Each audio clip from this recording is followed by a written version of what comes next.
told and your voices be heard. May you shine like the moon, fly like a bird on wings of liberation. We will rise when we listen to the heart and the ways of the wise. On the flames of transformation, we will rise from out of the shadows and into the light. Into the light. Into the light. Good morning. Happy Saturday, everybody. Welcome to Unified Women Rising. What an exciting day we have. We're going back to school, everybody. This is going to be a really cool episode, and I'm so excited to learn all about our beautiful guest. And I'm going to hand it over to Rachel. First, let me tell you, I'm checking in from Huntington Beach, California. Where are you all at? I forgot to mention. Rachel, where are you? I am currently in Loveland, Colorado, in the amazing attunement sanctuary of Sunrise Ranch. And I am so excited to introduce a dear friend of ours, Heidi Cuppari. She is an epic human, and she's out in Boulder, and she's the co-founder of an amazing program called Dream Tank, which is an entrepreneur accelerator program for youth, as well as an amazing creator and mom. And one of her big projects right now, which I'm sure we'll dig into as well, is it's not called X17, but it is called Island 17. Island 17. There we go. And I can't wait for her to share all about it because it's really epic. And just, you know, we were having a conversation, and everybody here is a mom. And we were talking about how going back to school this coming week for everybody, all the kids out there, there's a lot up. And there's a lot going on, and what an opportunity to invite kids into a bigger version of their dream, of their life, of their community. And so Heidi's here to talk to us about all that. Heidi, welcome to the space. It's really great to have you here. Thank you so much for having me. And full disclosure, I may cry multiple times because kids are so what I'm on the planet for, youth. And even just what you said, this is the time that I feel like I'm here for. My friend calls me the Lorax for the kids of the planet. So I'm so grateful to be here. Thank you for welcoming me. We are truly, truly delighted to have you. An audience, I hope you are ready, because we're going to have some new information. And for those parents out there or grandparents like myself, I have a feeling we're going to learn about how to really help our children to make better, great choices and live to their fullest version of themselves. And without further ado, Miss Amber Hartnell. Hello, everyone. I am also really excited for this conversation, being a mother of two boys myself who have just returned back to school. And I am coming in from beautiful La Costa, California, just above San Diego, back from my trip to Puerto Vallarta, where I was last week when we broadcasted. Feeling very refreshed and renewed after my visit, and happy to be here. Beautiful. I love it. All right. So let's take a dive right in. Heidi, talk to us about Island 17. What is Island 17, and what is the passion that you have behind this? Well, Island 17 is a sandbox for youth to dream, design, fail, innovate in a fun way, where they can actually get paid to learn, get paid to go on missions, and get funding to launch their dreams. And this is a big accelerator in a metaverse where they can collaborate with other youth around the world and translate the action and the ideas that they have into their communities. Yeah, and it's also focused a lot around the SDGs, right? Yes. So this came after 8 years of experimenting with what works to motivate youth, and why motivating youth came from 18 years I've been doing impact investing and social entrepreneurship. I started in impact investing really before the word existed in 2004. I was part of the early pioneers of the movement of adding ESG to portfolios as opposed to traditional SRI, which is investing. So really looking at how to invest and create impact in our portfolios across all asset classes and screen for positive environmental, social governance in companies. So I set on that mission and I joined UBS, and I was working on large portfolios for family offices. And I noticed a few things that at a big firm like UBS, which actually was supporting sustainable investments, and actually that was the largest growing pool of assets was sustainable investments. However, I noticed the women and the next generation. So at the time, women and millennials were tuning out when we started talking about finance in the traditional sense and the reporting. And what I noticed is they really, and I started researching this and asking that when it came to talking about things in the financial world that had the language like standard deviation or any of those things, it didn't connect to what they're passionate about enough. So what I learned throughout all my journey, connecting with purpose and passion first, works the same for money, works the same for entrepreneurship, works the same for kids. And when I looked at how are we actually going to achieve our goals, when the Sustainable Development Goals came out in 2015, and I was in the midst of working at UBS, wondering how can we achieve our goals, I saw that these are moonshots. And without the best imaginations in the world, where we believe the impossible is possible, and we choose a goal in the future, and we say, who needs to be on that team? When I did that exercise, the missing piece I saw was youth and children, because they haven't had a seat at the table necessarily to make decisions. They haven't been asked to use their imaginations to design the future and translate it out of schools into the real world. And that was the piece I saw was missing. So I set out in 2016 and launched my first Dream Tank program. Wow. Amber, I know you have these two genius boys at home. Heidi and I have been riffing on this for about 2 weeks now. But I'd love to hear what's it like for you in your household right now, particularly with your boys, particularly with going back to school. And I mean, I think it's really a shared interest every parent has, is to find the things that your kids are into, Yes, they can grow into, that we can support them in the ways. And so, like, what's it like for you just in that realm? And it's just something that we never get to talk about. So I'm so very great question. And I first just want to start with thank you, Heidi. Thank you for the work that you've done, for your passion around this, for really creating these clear pathways that do empower you to feel heard, to feel that there is an actual pathway that they can step forward on to manifest their dreams, and the solutions that they can see need to be taking root in this world. So to answer your question, Rachel, I see it, both my boys are very different, and my youngest is so passionate about all things earth, particularly ocean. And he has so many ideas and desires to help to clean up the oceans, to get rid of the plastic in the oceans. And he's 12 years old, so he's young, but he's oriented towards being an earth activist. My oldest son, this is where I feel it's a bit more relevant. He's almost 17, and he also just sees that there's so much wrong with our world, and I can see that he feels disempowered. He doesn't feel that there's a clear way for him to contribute.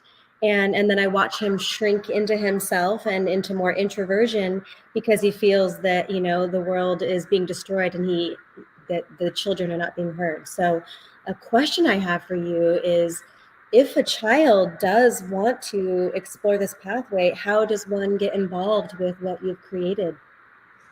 Yes, so I'd like to answer that directly around your children, and because you're not alone. It's interesting that we have many 12-year-old creators, and even as young as 8. And actually, just right now, we're going to be doing a youth summit later in September, and we're doing a mini hackathon and design challenge on an ocean game. Amazing. So literally, your 12-year-old could come and work with us on design with his ideas to design different innovations in a gamified way around oceans Wow. and water. And your 17-year-old I have a 17-year-old and I have a 14-year-old. So I have a 14-year-old boy, Cody, and 17-year-old girl, Summer. She is starting her senior year, and Cody's starting his freshman year. And I took the time all week to speak with her friends because I wanted to have, and I've done lots of research, but I wanted to have really fresh feedback right now this week when they were going back to school as to what they were feeling. And your son is not alone. That is one of the reasons I wanted to do this broadcast and why I'm doing the summit is I want every kid everywhere to know that their dreams matter and there is a platform here. There are people. It's not obvious yet because we need moms like you and other divine sisters and brothers to come. And the way we're going to make this really happen is to find those mountain moving Jedi sisters and brothers in each sector to join our DAO. We have a decentralized autonomous organization around Island 17. And Dream Tank is the nonprofit that incubated it, that does the programming. And we have toolkits we're designing to go all around the world so people can plug into schools, homes, and so on. And Island 17 is the accelerator in the metaverse, in the game. And that is the most exciting thing is we're asking your kids, any kids that we can get this message to and their families and you to come and join and build this game with us together. So when they come to the summit, when they fill out any of these forms, join our DAO, we have an onboarding process that we're refining because I'm a mom too. So I have kids struggling. So trying to execute all of this while responding to my kids in my life, I realized was very hard. So we've been creating a new decentralized community-owned, community-led model. And we want women and youth to take the leadership in everything. Because women and youth are underserved on the planet and we have so much to offer and we include everyone. We will include everyone, the men and everyone in between. So when people hear women, that does not leave out anyone. It just means we are going to rise and take care of our children together. Well, and this is no joke here. This is great and it's beautiful and it's amazing. But speaking to Sky, who's one of our audience members out here, Sky wrote, "My hope is that the schools are welcoming and safe enough for the children to feel confident going back to school." And it's not just the schools, it's the homes too, right? I remember someone was saying something just recently to me about how when we grew up, school was kind of like our safe space where we could go, get away from whatever was going on in our world at home and just like kind of have a sanctuary away from things. And that's not happening right now. And it's happening at, I would say, endemic levels for children these days in a way that I think isn't really getting enough publicity right now, unfortunately. And to have a program like this for kids to feel reinvigorated and to find a safe place to explore who they are and what they're passionate about in a safe way, I mean, it really changes the game. And so I just want to commend you on that. Drop that little seed here. And aside from going into the Island 17, the Dream Tank, and some of those things, I'm curious what we feel in this conversation for everybody at the table. what are some ways that we can bring some more coherence into the space of our children? I don't know about you guys, but I'm that mom that all the kids want to hang out with at their house, and they want. So first day of school over at my kids' school, I had to go pick up my kids because of a potential shooter. First day of school. Wasn't cool. And then I ended up having 3 or 4 other kids pile into my car because they're like, can we come with you? Because we don't feel safe here either.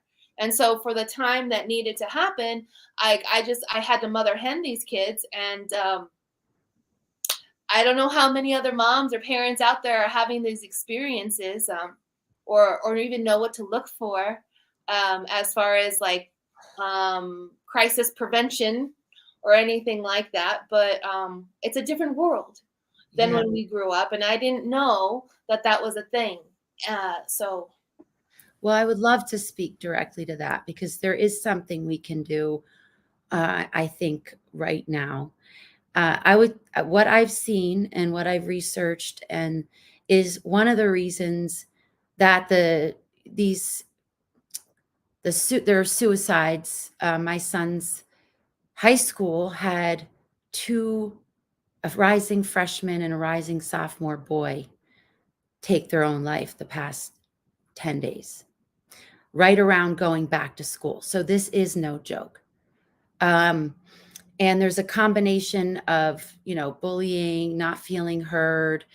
I would say one of the biggest things that we can do, I think that schools and adults, I think that what we maybe thought was good for the kids was to bring some sense of normalcy, right? So when they went back to school after COVID, okay, let's do it. It's all great now. Let's just keep going, right? But there was no pause to actually say, kids, we know the world's changed. We want to give you a space to innovate, to solve our problems together. The schools didn't know what to do, and I'm not pointing fingers. It's just we didn't know what to do. The schools didn't know. And what we're seeing now is that it actually doesn't help the kids to pretend like everything is normal, because they know it's not. So when we just go back, like nothing happened the next day after there was a shooting alert, that is that is causing more depression. That is causing more fear. That is causing the feeling of no way out, because nobody is listening. How is it that that kids called 911 and the authorities didn't come? And so how can they feel safe in school unless they're asked to maybe even help solve the problem, right? How can we help everyone feel safe in school and loved? How can we prevent somebody from becoming a shooter? How can we prevent somebody from taking their own life or hurting themselves? It's about love and listening and being willing to put aside our plans and rip up our plans for the youth, and them seeing that. I really am appreciating this conversation, and I want to take it back a little bit, because back when my children were in school, I implemented a program called Circle of Friends, and I would take children to the convalescent home every single Friday. We would walk 1 mile. I had it approved by the board and all of that.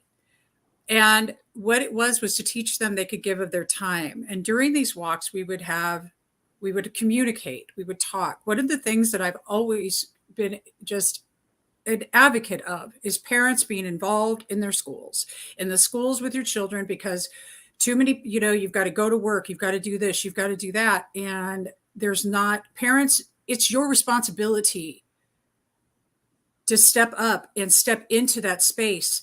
What do the children do to feel safe? Well, I can tell you that compassionate communication, and how that we teach our children to get in touch with what their needs are, the expression of the need, the expression of being seen, the expression of everything that they're being taught to do by the actions by us as parents and grandparents, creating a safe environment for a child to feel like that they can say, this is scaring me. How do we stop bullying? You stop bullying by bringing the awareness to what the solution is. And I believe the solution is a bully is nothing more underneath than a very hurt child. Yeah. Yeah, a very hurt child. What you did is what I think something like that, and some of the ways. Well, it worked. The listening is important. It works, and it worked because we were a group. We were not there about selfish purposes, but rather of giving. They learned to color with, people that were older, and some of the boys learned to play poker with World War II vets. I still picture this. It was so hilarious. But it was the idea that they were human. It was so human. Yes. But the PTSD factor here that COVID has made, now the word PTSD is like on everybody's tongue, right? But the fact is that this is very traumatizing for kids. Could you guys imagine going somewhere and having a shooting and like, oh, I couldn't as an adult. I couldn't even go back. Right?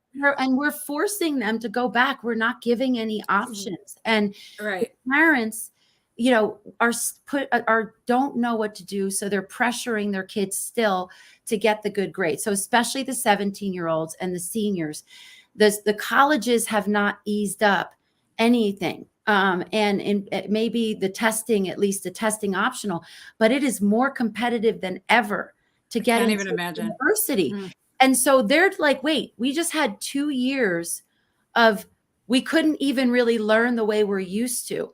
Then we come back and you're hitting us with all this pressure that we're behind, and that we have to keep our grades up. We have to do this. We have to do that. We have to do activities. We have to do this. It's too much because they haven't resolved the trauma of even what happened. I love that. So what you're telling me is that what I'm digging about what you're saying here is that you're bringing a solution. Yes. That's what that's why we're on UNIFY. And so, yes, it's important to talk about what they're feeling and then there's a solution. Yes, of course. But the first solution is for parents, even right now after this broadcast, go sit with your children, see what they're interested in. Don't tell them not to do the thing that makes them feel good right now, even if you think it's unhealthy.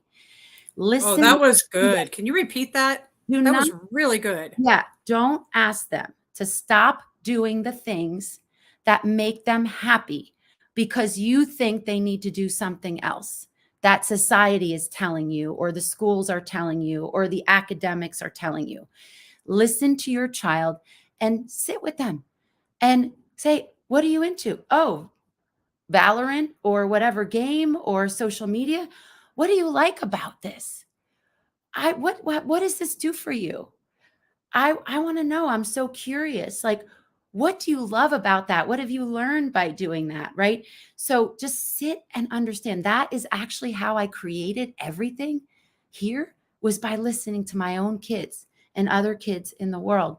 I learned how gaming actually gives them a sense of community, allows them to fail a bunch of times in a fun way and solve problems, work with other people around the world, and feel empowered to build something, anything, be anything they want to be, which they can't do in the real world, right?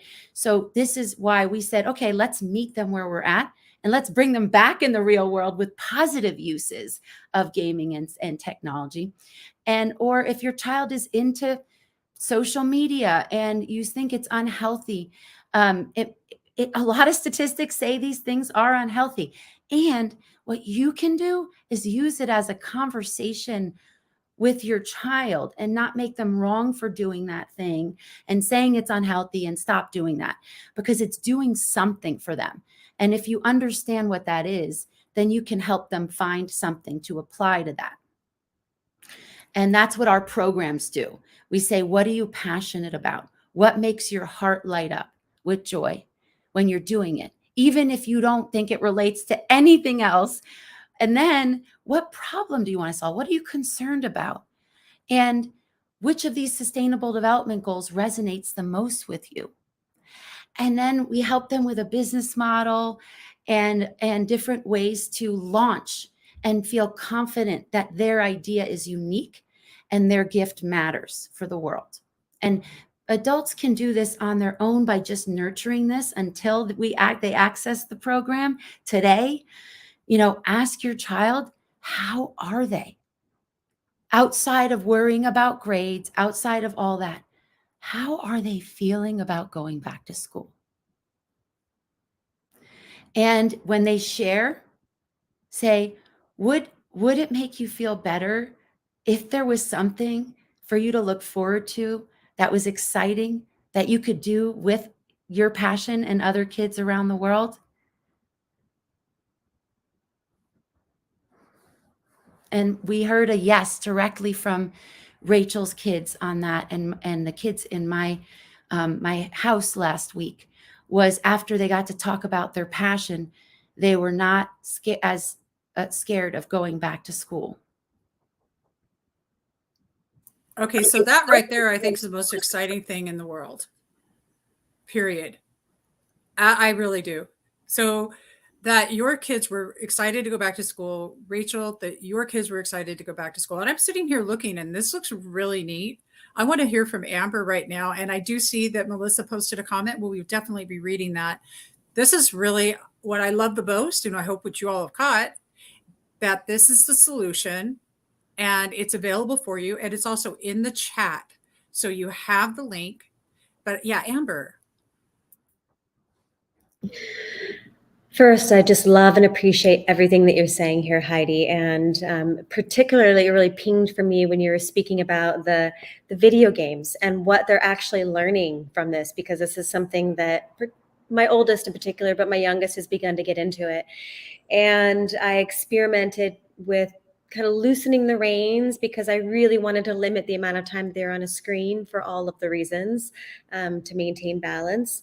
And yet I found with my oldest son that he's passionate about it, and he's connecting with friends who live in other places. And again, everything that you articulated as to what they're actually learning there, I began to have conversations with him, as you suggested, to see, what do you love about this? Like, why do you love spending all of this time here? And he is happier when he gets off of it. There's more connection that's happening. So the fact that you have created a pathway that allows the plug-in to what most kids are into these days. I mean, it's obviously become a cultural norm to be spending so much time playing these games and connecting in this way. To be able to plug into that and, like you said, redirect it back into the real world. Okay, now that you've learned these skills, this is something you've become very comfortable with. How can you now apply that to something that's really generative, that does support our world and allows you to feel really confident with utilizing those capacities? And just brilliant. I mean, I'm really, again, very turned on by this conversation. I can't wait to click on the links as soon as we're done with the show here and just start exploring and seeing. Yeah, and these kids are on the deeper level. I believe that everyone here is on the planet for a reason right now. Yes. And that the kids, with their creativity, with their knowledge of technology, are better than us with technology. Let's face it. How many of you have asked your young person, put a little hands up in the chat, if you've asked a younger person for help with technology? Right? Okay. So then here's all the world's problems, and all of us are bumbling with all these new technologies, right? So I was like, why don't we ask the digital natives with the best creativity in the world to help us solve the problems with tech? Because we don't know what we're doing. In fact, they can cut 10 steps out from all of our even regular business processes. It's unbelievable and it becomes believable when you see that once that child realizes you care about their passion and think their passion can change the world, the confidence that comes from that in that moment can change that child's life right then and there.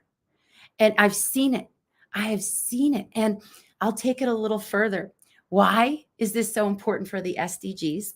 I mentioned that a little bit, but I'm going to give you a really important case study that is very exciting, that I think transcends and allows industry to really grasp this too, why this is essential for all of us. There was a problem that PhD medical community was struggling with for 15 years. They were trying to identify an AIDS protein, and all of these experts in the world, all the PhDs, trying to solve this problem for 15 years. Finally, they got wind of this idea that a gaming mindset has a different way of thinking of solving problems. Because failure is fun in a game. It's actually designed to be fun. Nowhere else in the world is failure actually fun. Let's be honest, right? We say failure's fun, but it's actually not okay to fail. We're still saying giving the kids Fs, so there's still, failure is only welcome to CEOs who've now made billions, and then failure. Oh, you have to go through failure, but nobody invests when you failed businesses. So the failure is essential for innovation, and yet nowhere in the world is it actually safe. So gaming, you can fail over and over again. So what happened was they uploaded the data set of this challenge into a game called Fold It, and a gamer solved it in guess how many days? I'd love to see people guess how many days. 15 years. Well, all right. I think I've gotten the point across. If you're saying 10 days, 10 days, a gamer with no medical background solved a challenge for 15 years. This is how I know with every core of my being that giving kids a seat at the table wherever they are, accessing their creativity, and is how we're going to elevate and solve the sustainable development goals. I'd love to jump back in here because all of this is really circling around something that, as I decided to become a mother, and really considering how I was going to choose to parent and, quote, educate my children, I really came across the idea of natural learning, where we acknowledge that each being comes into this life with their own inherent set of gifts and skills. It's creatively embedded into the seed of who they are. And it's up to us as parents to listen to them, to watch and listen to what their natural interests are, what they're drawn to, and to feed them resources, mentors, resources, opportunities to explore that. And if we do so, they will naturally develop and become who they came to be, and confident in being able to bring forth their gifts to contribute towards creating the world that we know is possible here. And I know this to be so, and yet the educational system inherently has been set up to condition that out of us. And so the fact that we can create a simultaneous pathway, because many kids still do have to follow the traditional educational school pathway, but to also give them the option to develop themselves, to feel heard, to noticed for what they are actually bringing to the table and honored for it and encouraged to bring it forth. It just gives me so much hope for what's possible. That is awesome. Thank you. I love this. But I have a question. I'm curious. Where's the balance though? Because I come from old school and video games were not a big thing yet, And I love that you're tapping into where they're at, because my granddaughter plays, I don't know, what is it? Roblox, I think. Roblox. Yeah. She's 9, almost 10. It's like, I'm clueless about this, right? But I saw that Roblox they have a training program for tech now, which I thought was remarkable. And I thought to myself, why aren't they doing this with how to communicate? I love what you're doing, how you're getting them also excited with your program about what they can do here in this environment, in society, for the planet. I love all of this. But I am curious, how do you three initiate balance with technology and just the essence of being human without technology? Because my granddaughter does not like to be without her stuff. Well, I'll let anyone answer that. I know how I do it, but I want to hear from someone else. Sure, I'll hop on. Well, we've done a series of test runs around this in my house. Let's start there, right? It's not a one solved answer fix all, because that isn't the case. And I've done everything of like, okay, if you want a phone, here are my expectations. If you want this computer. Well, first of all, I told my son I wasn't going to get him a computer, that he was going to build it. And so when he was like 9 years old, he built his first computer. And we went down, we did the thing, we got the whole system set up, and it was a very like awesome gaming computer that he has to this day. And sometimes I kind of like want to mess it up, and sometimes I do a little bit, just so that he has the opportunity to fix it. It's like, it's and I was the same way with the video games. It's like, okay, you want me to unlock these video games? And when it was first happening, it was Fortnite. Code me a game first, and then I'll let you play the games, right? And so like that was the first part. And then there was a contract that I made of like, okay, because my son is like a hyper geek. He's a hyper tech geek all the way. And if he could, he'd spend every minute on there figuring stuff out. And so I had to have a contract that was like, okay, if you're going to do this, we're going to make sure that you are like emotionally responsible with yourself and your space and with others, right? That there's like these expectations with adults and peers in your world, and that you balance as many hours as you are on technology with spending time in nature or your personal well-being. And if any of those things kind of are off, I just bring it up and I'm like, hey, this was the contract, right? And there's like those moments where I'm like, I will take your cord away, right? Like, that's how we figured out how to find a backup cord. So it's like, there's all these like different ways of working with this, but when it all comes down to it, I think, Deb's right about finding the balance and then finding the ways of encouragement, right? Like in the car, there's no electronics. What we do is we have a book of whatever is happening, whether it's like Rumi or Gene Keys or whatever. And when we're driving, I make one of them read me a page. And that's kind of always been the thing. Like if they're hanging out with me in the kitchen, they're reading me a page out of whatever book is on the counter. I like that one. Yeah. And then just deeply appreciate. I like all of them. Deeply appreciating who they are as human beings, like trying to figure out how to be human or even a supernatural human, I would say. And then finding ways to like super encourage their creative outlets of what they're passionate about, having them understand like if they really want the success levels that they're aiming for, it's about making impact and being of service to people in a way that hasn't been done before, and to think outside of the box and then understand that the tools of technology are there to help accelerate those goals and to reach wide levels of people, whether it's a gaming thing, a music thing, an art thing, or an innovation thing. And like find and letting them know that like I'm only here to like help them do that thing, whatever it is, but it's up to them to like come forward with what the thing is and like with their commitment to want to see it through all the way, and then their willingness to let someone like me like fully mentor them or set them up with the right mentors, like Amber said, to achieve said vision. Well, looks like you can be one of our facilitators, because you just basically described like we want to have a big, a kind of a training program, because a lot of parents don't naturally think these ways. These are helpful, like little hacks and things that we could really help each other. It's beautiful. And I've done some of my own little hacks like that to keep the balance.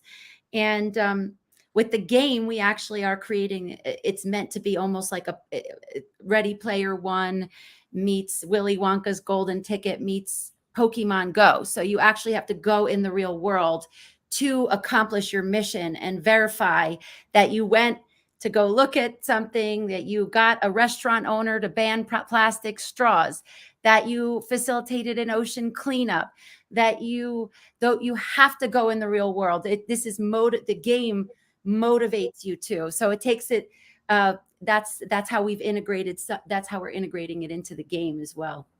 And I think one more piece is like, don't force them, right? Like for me, I've said things before of like, hey, I get you've been playing on this computer with like your buddies and like this is how it works for you and your friends, but wouldn't it be cooler if instead of building points for a system that was making other people wealthy, if you guys created a DAO and figured out like your own coin op and like made yourselves wealthy, right? And so just like little seed drops like really help shape their mind so that when they're ready, like all the 100 million times you've said something, like make a movement in a direction and an influence in some way, right? It may not be right there right now. They're not going to just stop and valiantly go into that direction, but just trust that along the way, like they will have picked up a few of your good insights.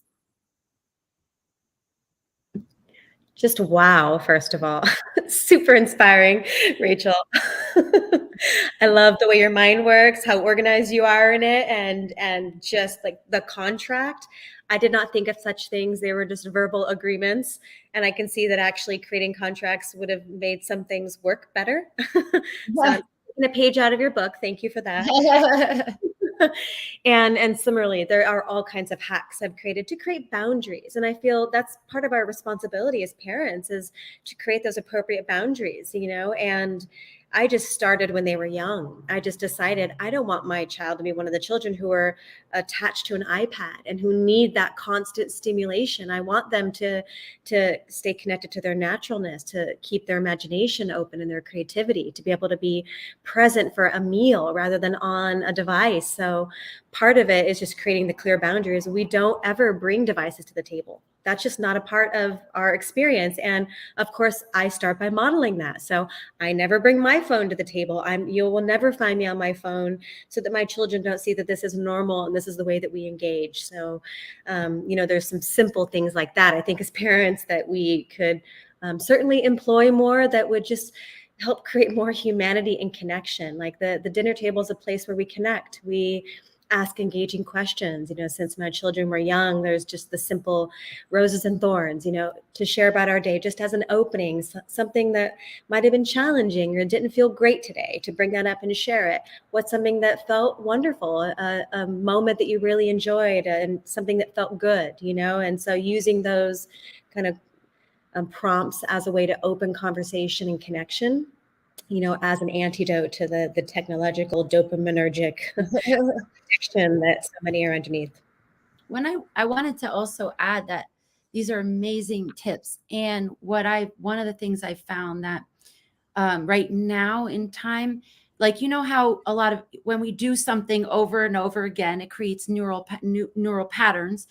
And I feel that I've talked to many people who feel that the 2 years of being on screens, which was really what all of us could really, only way we could actually feel connected to humans, right? Because humans are wired to be around each other, right? And when we're isolated, that's why solitary in prison is one of the most cruel types of things, because humans being separated. So the neural pathways of I can only be connected if I'm on a screen, what I think could have gone deeper for many of us than we might think. And I think for us to somehow find some compassion or ways to acknowledge that we might also have that along with our kids, right? And say, let's all figure out together, right, how we can repattern.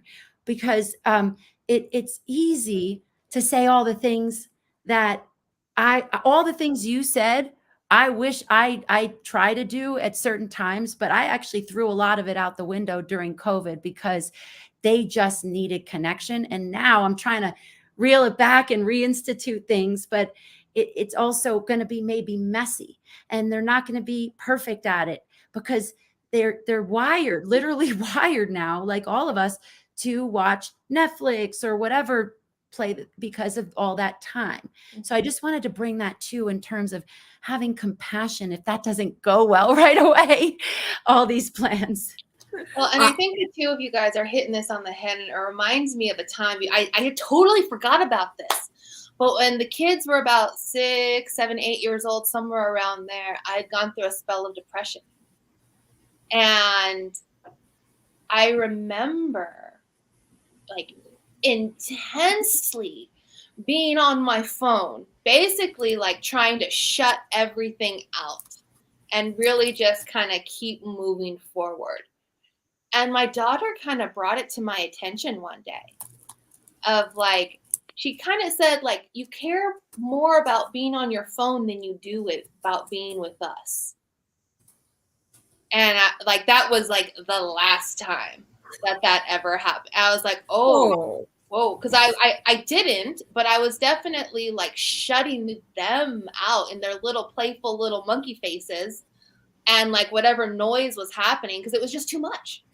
Yeah. It was just too much for whatever reason. And so, back to what Heidi and Amber are saying here, if there's something going on with you, parents out there who are so awesome, get real with it and realize the impact that it's having, and realize, I don't want to say like focus on the damage that's been done, but like realize that there's a ship to be turned around and an opportunity to make things right again. And when we take the self-responsibility for that and lead by example, like that's the best shot that I think we all have. Of closeness to our kids. That is exactly, finish your sentence, is these exactly what you said. And it doesn't happen a lot when you have parental units. It happens, I've noticed more when, sadly that it comes to that, but when we have single parenting situations. So I have a shared parenting situation. So I have my kids half the time, but I'm always thinking about them. So I feel almost like a simple single parent, because I'm always responding to them every single day, even when they're not with me. But what they really appreciate is when I start getting testy, or I start not being the way they see me as. Now we've gotten to the point where I'm like, guys, I'm overwhelmed. I'm so sorry. I'm snapping at you. That is so not how I want to be. And now it's like my daughter will say, Mom, it's okay. Just go. We know it's not about us. Go take a bath because you need to chill, and we get it. Right. So they know me because they know when I'm in my power, and they know when I'm not. And I've admitted all of it to them. And when I've made not so good decisions, I've admitted a lot to them. So it gives them permission to be vulnerable and to fail and to not have it all together. And I think that's another thing parents can do even today too, is say, hey, I feel it, but let's figure it out together. We're all in it together. I really resonate with that myself, because I did that later, like when they were older. And what I'm loving here is the valuable insights that each of you have just offered to the audience about how to implement balance, how to implement connection, how to implement compassion, activelicity. Rachel, your vulnerability just, it inspires me every time. The fact that you're willing to come on here and say that you went through a depression, my heart just like, it's so tough being a single mom sometimes, man, and to have that moment that you just shared with us, that they said, hey, Mom, you're always in the phone. That I can't even imagine how tough that was, but how brilliant it is that you share, because I know that there's some people out there that needed to hear that. And I hope what you all are catching is the solution-based show that this is really about, because that's what this is. And I want to hear more from Amber, but Rachel, I love you. Thank you. And I'll just say this before, Amber, thanks for giving me just one more moment. The depression thing, it's not like, and then it's done. No. Right? Like, let's keep it real here. We have a meditation practice. We have a happiness practice. We have an abundance practice. Yes. It's all about being a practice and having the life become the prayer, become the meditation, and the journey that we get to willingly participate in. Yes. And that leads perfectly into what I was going to respond to, is really to pull on that thread further. As parents, it's also part of our responsibility to self-regulate so that we can support our children to learn how to regulate, right? And so it is a practice, and we're human and we're going to fail. It's just inherent to being alive on this planet this time. So to your point, Heidi, that when we do have the moments where we become overwhelmed, stressed out, and we're not at our best, right? That we might not respond in the most graceful, loving, and patient way that we would prefer to, to be honest and to be vulnerable and transparent with our children around that. And for me, it's to acknowledge it, to apologize. I'm like, okay, that was not the best. I don't love the way I responded there. I'm really sorry about that, and to see, particularly my youngest, he's naturally very empathic. But I've been very, very consistent in that modeling, to see immediately the response of compassion, of empathy, of it's okay, mom, like you're doing a great job. We understand, and to see that, just, I mean, it immediately almost brings tears to my eyes. And in the moment it certainly did, in the middle of an airport. It's so important that we do have compassion for ourselves and our own humanity, and as we take responsibility for that self-regulation, so that we can really model that in a healthy way for our children. Mm-hmm. That's incredible. I loved that, Amber, and I love how you expanded on what Heidi was saying, because Heidi, I think what you had to say was so brilliant. And that is your willingness to be vulnerable to your kids and say, I apologize. I'm overwhelmed. I'm feeling this way. Modeling the ability to get in touch with what your needs are. I just want to tell you, I don't know, that this isn't just for kids. This is how to relate. We're going to have to change the entire subject line of the show. If you think about the 100th monkey. Oh, I love that. Keep going. Oh, I love that. The 100th monkey. It was the children. It was the toddlers doing the washing of the yams. It was the youth doing the washing that taught the parents, that taught the aunts, that taught the tribe. And throughout the time of a few years, what was witnessed was the tipping point, the social change. But it didn't come because we did it. It came because our children taught us, and we haven't given these children enough respect to understand. They know what the hell is up. We're just constantly trying to tell them. Well, Dr. Wayne Dyer said, here we are for 9 months being done. We come out, and now here's the parents. Hey, I'm going to thank you. Look what I created. I'm doing this. Let's roll. Yeah. And that's fortunately, I don't know. That was my era in my 50s. I promise you, I was that old school person. So I'm excited about everything that you all are doing here, and how you embrace who your children are without trying to make them who you think they should be. Mm-hmm. You're right on. And I'll just add, I want to add one more thing. If all you could do is let them know that they're important, that more important than any stuff, than any grade, than any demand of society, than any other thing, that is success as a parent. If they walk out the door knowing they're important, you will stop anything and anything in the world to meet their needs, because you love them. Yes. Right? They are more important than anything else that you think they're supposed to be doing.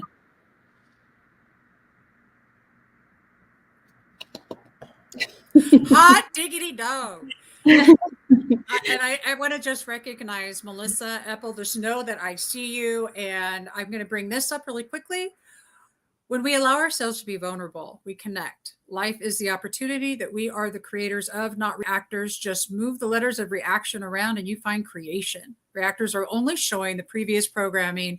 And when we are here showing up in the present moment and recognize there truly is nothing wrong with you, life is the game. Woo! Right. I love that. I love that. You. So, I put into the chats the links for how to get involved with this wonderful movement that you have, Island 17. I'm also going to put into the link right now how that you can all promote this. You can get behind it and support it, as well as the link to join again. But before that we head out, I would love to hear from the three of you, but especially you, Heidi, on what any last actionable step that anyone can take right now and start creating connection in their lives with their children today.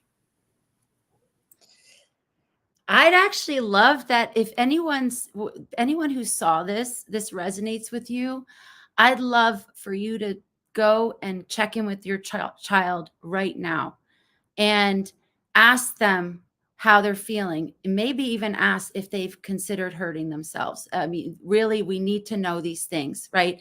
And then you have something beautiful because you're listening to them now. And then come back and post what happened, right? We want to see if this is helpful to you and what your child said, because there's going to be magical stories of, oh, wow, I never knew my kid like this, or I didn't know my kid was struggling that much. It might be hard to hear some of these things, but that is what I would really like to see, is that this landed and this was valuable for all of you. Outside of promoting my own stuff, I've created this as a solution, and I need more moms, more people, more kids coming and helping me build things so that we can respond to the interest we're having. So investments of time, money, and talent, of course, we would love, but mostly it's you showing up for yourself and the world and your children.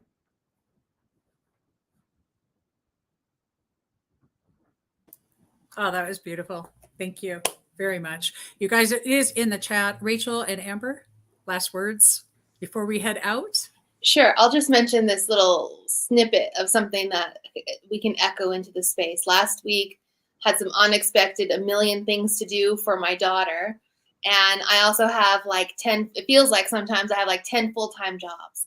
And my daughter knows how much I love being successful at every single one of them, and the amount of time that it takes. And this unexpected journey that I had with her, that of like so much more time like than expected that week needed to be focused in with her.